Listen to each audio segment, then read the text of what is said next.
ये फरमाइएगा, एक तो तारीख की भी आप बताइएगा बात, कि एक मस्जिद जो है उसका आमदनी का और जो उसका पूरा सर्किट चलने का, क्या वो सिर्फ चंदे से ही चले या उसका क्या सोर्स ऑफ इनकम होना चाहिए, मस्जिद किस तरह चलनी चाहिए, इसके बारे में फरमाइएगा। हमारे मुल्क में तो सारे चंदे पे ही चलते हैं।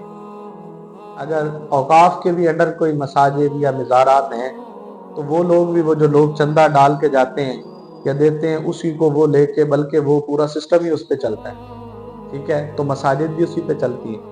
इसका या तो तरीका ये होता कि गवर्नमेंट कोई निज़ाम बनाती, गवर्नमेंट मसाजिद के लिए कोई फंड मुकर्रर करती, कोई कोटा रखते, कोई उसका तरीक़ाकार होता, फिर तो समझ आता था।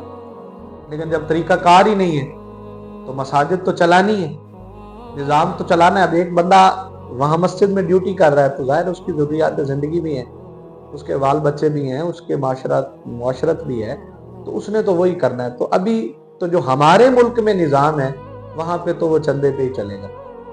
ठीक है, अल्लाह करे कोई आने वाले वक्त में अगर निज़ाम बन जाए कि मस्जिद के लिए, मसाजिद को गवर्नमेंट एक बाकायदा एक इदारा बनाए। इदारा है औकाफ, लेकिन वो भी लोगों के ही चंदे पे इन्हिसार करता है। लेकिन एक दूसरा काम, बात ये भी है इसका पहलू, कि ये चूंकि नेकी के काम है, मसाजिद अल्लाह का घर है, तो यहाँ पे लोग इबादत करते हैं, तो जो बंदा, लोग अपनी खुशी से भी उसमें कंट्रीब्यूट करते हैं, तो जब वो एक चीज बनेगी तो लोग वहां की इबादत करेंगे, तो जो उसको अजर मिलेगा तो डेफिनेटली उसको भी अजर मिलेगा जिसने खर्च किया।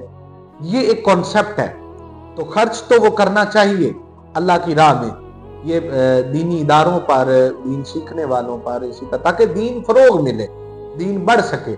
लेकिन उसके लिए भी निरा मोहताज होना भी अच्छी बात नहीं है, कोई ना कोई उसका निज़ाम होना जरूरी है।